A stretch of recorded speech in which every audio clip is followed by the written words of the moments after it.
कुम्भ राशि हुनेहरूको लागि 2083 सालको वार्षिक संयोगले केही समय डुबाउने परिस्थिति छ भने यो भिडियोमा भनिएको केही सावधानी गर्नुभयो भने यो वर्ष सदा झैँ मलाई कहिले राशिफल सुन्दा राम्रो भएन भनेर चिन्ता लिनुपर्ने स्थिति आउँदैन। हो दर्शकबिन, यो 2083 सालमा कुम्भ राशिको लागि कुन मन्त्रले रक्षा गर्छ? विशेष गरी ग्रहहरूको चालका कारण जुन नकारात्मक असर पर्दैछ, एउटा ग्रहले असर गर्छ भने अर्को तर्फबाट सकारात्मक पनि बनाउन सकिन्छ। 2083 सालमा तपाईँलाई कुन रङले फलिफाप गर्छ, कुन अङ्क प्रयोग गर्ने विशेष दिनहरूमा, कुन राशिसँग बढी तपाईँले संसर्ग गर्ने, कति गते तपाईँलाई हानि हुन सक्छन् 83 सालमा र कति गते शुभ फलदायी छन्, कुन दिन काम थाल्ने भन्ने कुराहरू यो भिडियोमा, कुन देवी देवताको उपासना गर्दा यो 2083 सालमा विशेष तपाईँलाई रक्षाको योग बनेको छ, यो सबै कुरा थाहा पाउनु भएन भने अँध्यारोमा ढुङ्गा हाने जस्तै हुनसक्छ 2083 साल र भन्नुहुन्छ ओहो म त राशिफल सुन्छु, मक्ख पर्छु, जिन्दगी हेर्छु, छक्क पर्छु। तर यो भिडियोमा यो 2083 सालको बारेमा कुम्भ राशि क्लियर हुनुहुन्छ, किनभने सबै कुरा बताउँदैछु। हेर्नुहोस्, कुम्भ राशि शनि हुन्छ मालिक ग्रह, अत्यन्तै न्यायप्रिय मान्छे तपाईँ, अर्काको दुःख देख्नै नसक्ने, कर्मशील, भाग्यभन्दा कर्ममा विश्वास गर्ने मान्छे तपाईँ। एक हिसाबले कुम्भ राशिहरू सबैको सेवा गर्ने, अर्काको दुःख देख्न सक्ने, तर आफ्नो धोती च्यातिएको थाहा नपाउने, सबैलाई सहयोग गर्दा गर्दा आफूलाई पर्दा तिनै मान्छेले तपाईँहरूलाई जहिले पनि हरेस खुवाउने योग बनेको हुन्छ तपाईँलाई विशेष, किनभने करुणा दयाको भावना हुन्छ। रिस छिटा उठ्ने खालको अलिकति बोली कडा भएका तपाईँहरूको यो वर्ष 2083 साल कस्तो रहन्छ? भिडियोलाई अन्तिमसम्म हेर्नु भएन भने कुनै कुरा छुट्न सक्छ भन्ने कुरा भन्दै आउनुहोस्। अब प्रवेश गरौँ तपाईँको राशिफल। सर्वप्रथम तपाईँको जन्मिँदाखेरिको समयमा ग्रहको परिस्थिति जस्तो बन्दछ तपाईँको कुण्डली त्यस्तै बन्दछ। त्यसै गरी यो 2083 सालमा तपाईँहरूको लागि आकाशमण्डलमा रहेको ग्रहको संयोगले जुन असर गर्दैछ त्यो असरको कुण्डली अनुसार यो विषयमा भन्छु। बृहस्पति ग्रह तपाईँको जेठ 18 गतेसम्म बृहस्पति ग्रह तपाईँहरूको कुण्डली, यो गोचरीय परिस्थितिको कुण्डलीमा आकाशीय मण्डलमा जुन कुण्डली गोचर कुण्डली बन्दछ त्यसमा पञ्चम घरमा बास गर्दैछन्। हेर्नुहोस्, पञ्चम घर सन्तानको घर, बृहस्पति ग्रह देवताले पनि मान्ने गुरु ग्रह, यस्ता ग्रहले पञ्चम घर भनेको भाग्य र लकको घर पनि भन्छ। यहाँ बसेर हेर्नुहोस् कति राम्रो फल दिएका छन्। पञ्चम घरमा बसेपछि ठ्याक्कै सप्तम दृष्टि बृहस्पतिको लाभ घरमा हुन्छ।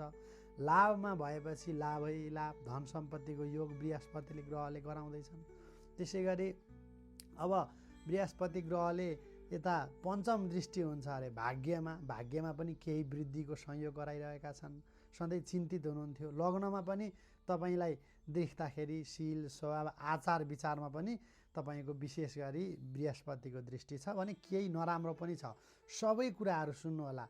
बृहस्पति ग्रह शुभ छन् तपाईँको यो वर्ष। त्यसै गरी शनि ग्रह भने तपाईँहरूको गोचर कुण्डलीमा दोस्रो भावमा हैन धन घरमा बस्दैछन्। राहु ग्रह भने तपाईँको लग्नमा मङ्सिर 19 सम्म शिरमा राहु बसेका छन्। शिरमा राहु र तपाईँको सप्तम घरमा केतु बसेका छन्। तर मङ्सिर 19 पछि राहु ग्रह गोचरमा 12औं घरमा गएर बस्छन् भने केतु ग्रह 6औं घर, यता जेठ 18 सम्म रहेका पञ्चम घरका बृहस्पति जेठ 18 पछि 6औं घरमा जाँदाखेरि 6औं घरमा पहिले आएर बसेका बृहस्पति गुरु ग्रहसँग केतु ग्रह गएर बस्दाखेरिको संयोगहरू यो वर्षभरि तपाईँको जीवनमा देखिने परिस्थितिहरू केलाउनेछौँ। सर्वप्रथम अब कुन अङ्क तपाईँको लागि विशेष सकारात्मक छ? हरेक कार्य गर्दाखेरि यो शुभ अङ्क प्रयोग गर्नुभयो भने वर्षभरि शुभ हुन्छ। हो, तपाईँको यो 2083 सालमा 7 अङ्क, 4 अङ्क र 8 अङ्क सँगसँगै 6 अङ्क, यी चारवटा अङ्कले विशेष तपाईँको राम्रो परिस्थितिहरू सृजना गरेको छ भनेदेखि 3 अङ्क र 9 अङ्कले विशेष नकारात्मक खालको परिस्थिति सृजना गरेको छ। अङ्क प्रयोग गर्नु पर्यो, कुन नम्बर प्रयोग गर्ने भन्दा 83 सालमा यी प्रयोग गर्नुहोला।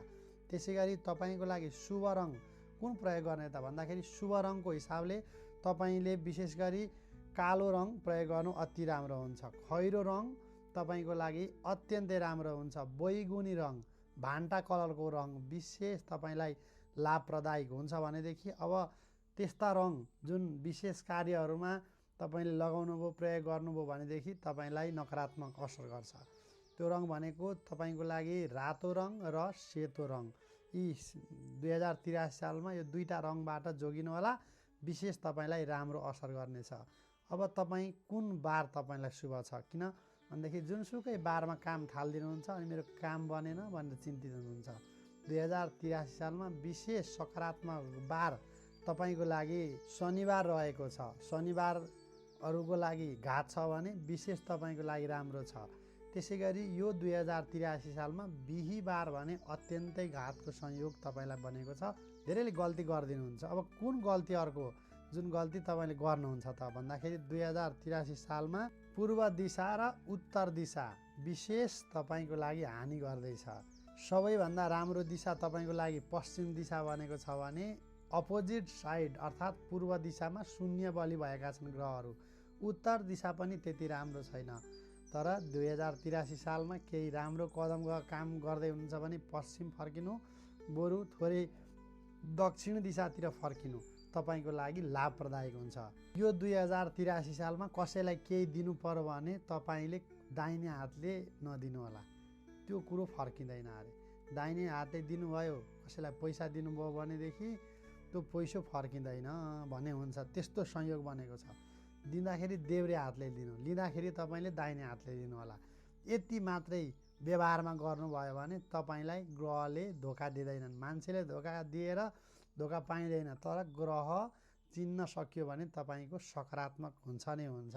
त्यसले गर्दा यो कुरा अपनाउनु होला। कति गते तपाईँका लागि राम्रा छन्, शुभ छन् भन्दाखेरि विशेष गरी 7 गते, 6 गते, 8 गते, 4 गते तपाईँका लागि अति नै राम्रा छन्। भनेदेखि अरू पनि गते छन् जुन चाहिँ तपाईँको लागि राम्रा छन्। त्यो भनेको चाहिँ 18 गते, 8 गते, 28 गते बरु राम्रा छन्। तर 19 गते, 29 गते, 9 गते तपाईँका लागि अलिक घात छन्। त्यसले गर्दाखेरि यो गतेहरूमा विशेष जोगिनु होला। 9 जोडिएका गतेहरूमा र 3 जोडिएको गतेमा 3 गते, 13 गते, 23 गते यो गतेहरूमा पनि विशेष सावधानी अपनाउनु होला। कुन देवताले तपाईँलाई यो 2083 सालमा रक्षा गर्ने संयोग बनेको छ त भन्दाखेरि भगवान शिवजीको उपासना 1 नम्बरमा तपाईँलाई अति नै राम्रो हुन्छ। दोस्रो नम्बरका देवता तपाईँको चाहिँ दिक्पाल बनेका छन्। दिक्पाल भनेको चारै दिशाका देवी देवताहरू। त्यसो हुँदाखेरि तपाईँले ती दिक्पाललाई खुसी पार्नको लागि विशेष उपाय रच्नुपर्ने भनेको अलिकति आँटा, पिठो, चामलको भए पनि, गहुँको भए पनि, जेको भए पनि पिठो तपाईँले कुनै दिशामा अलिकति 83 सालको शुभारम्भको वर्षमा खाना दिनुभयो जीवजन्तु प्राणीहरूलाई भनेदेखि दिक्पाल खुसी हुन्छन् भनिएको छ। थोरै भए पनि केही पिठोहरू खानेकुराहरू दिनु एक त गृहस्थीको कर्तव्य पनि हो र संयोग पनि त्यस्तो बनेको छ। यो काम गरिदिनाले तपाईँको यो 2083 साल उज्यालो बन्छ। भैरव मन्दिर नजिकै छ भने दर्शन गरिदिनु भयो भने विशेष लाभ मिल्ने योग यो 2083 सालमा तपाईँलाई रक्षा गर्ने यी देवताहरू भएका छन्। ओम नमः शिवाय कमेन्टमा लेखिदिनु होला। शिवजीले रक्षा गर्नुहुनेछ, उहाँलाई सम्झना गरिदिनु होला। यति नै खेर शनिबारको दिनमा माछा मासु नखानु अति उत्तम देखिएको छ, किनभने यो वर्ष शनिबार र तपाईँको लागि विशेष शनि ग्रह शुभ नै छन्। तर यो वर्ष विशेष गरी अलिकति शनि अशुभ रहनाले शनिबार तपाईँलाई गोचरमा 7.5 दशा पनि रहनाले विशेष शनिबारको दिनमा तपाईँले पिपललाई पानी चढाउनु र माछा मासु नखानु होला। विशेष राम्रो परिस्थिति संयोग ग्रहको नकारात्मक असरबाट तपाईँ बच्न सक्नुहुन्छ। आकाशीय परिस्थितिमा ग्रह गोचरमा शनि तपाईँको 7.5 अवस्थामा रहे तापनि कुण्डलीमा शनि बलियो छ भनेदेखि तपाईँलाई असर त्यति नहोला। तर यो उपाय रच्नुभयो भने विशेष लाभ भने पक्कै पनि मिल्छ। पिपललाई पानी अवश्य चढाउनु होला। गाईलाई, काली गाईलाई विशेष खानेकुरा दिनु अति नै राम्रो तपाईँलाई रहन्छ। हो, सुरुमै जुन गल्ती भने त्यो गल्ती भनेको पनि यही हो। शनिबारको दिनमा माछा मासु नखानु, सकेसम्म पिपललाई पानी चढाउनु, किनभने शनि ग्रह यो वर्ष निकै नकारात्मक भएका छन्। यो गल्ती गर्नु